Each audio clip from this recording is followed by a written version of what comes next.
Hey everybody, my name is Russell Lehmann. I'm a motivational speaker, poet, advocate, and my platform is autism, mental health, and the overall human condition.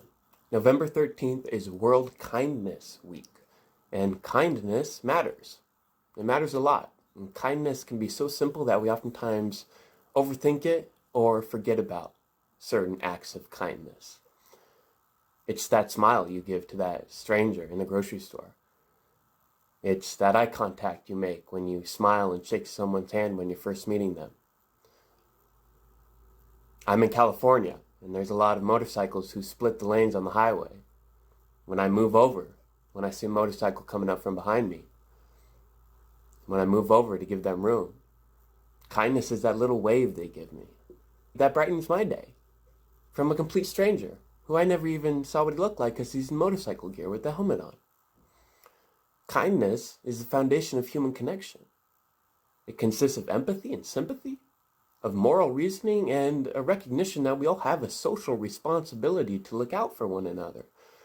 A lot of people forget that, you can't just be in society and take. You got to give too. And we have a moral obligation to look out for one another, especially in our time of need. Kindness is compassion. The Latin definition of the word compassion means to suffer with. Again, it's something very simple. But oftentimes we overthink compassion. Compassion can just be sitting next to somebody when they're crying and leaning their head on your shoulder. You're suffering with them just so they're not alone. Again, it's the foundation of human connection, of togetherness. And it's healing. It's healing. Kindness breeds happiness. Human decency is not that difficult. It's not a difficult concept, but it is difficult to implement day in and day out and to practice it. And kindness falls under the category of human decency. Sincerity, I believe, is the practice of human decency. And when you're kind, if you mean it, you're sincere. Kindness, the smallest acts of which can not only just brighten somebody's day, but can become a lasting memory for that individual for their entire life. Again, something as small as a smile. And you may never know you have this impact on the individual for the rest of their life. You will never know that they have that memory of you smiling at them randomly in the grocery store when they're having a difficult day. Kindness creates ripple effects, a lot of which we do not see.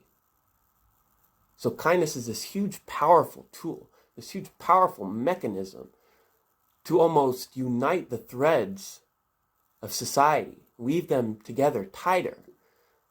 Again, threads that we might not see, but just know that it's occurring when you act out of kindness. Again, it's very simple, but yet again, it's very difficult to implement because we get caught up in our own lives. We all have our own struggles. We all have our ups and downs. And a lot of times we just wish that someone would be kind to us. But again, if we're asking for kindness, we also have to promote kindness. It's a two-way street. Just like what I said of being a member of society. It's a two-way street. We get from society, but we also need to give from society. And a basic tenet of that is looking out for others, even if we don't know that person, even if we might not like that person, even if we totally despise that person. They're still a person, and they're human. And all of us humans have never lived this life before. We're all trying to figure this life of ours out together. So if we can be there for people, especially during their time of need, no matter who that person is, no matter if you know them or not, that is the epitome of kindness, and that lays a solid foundation for human connection and for a society that is an equitable and compassionate society for all. Thank you.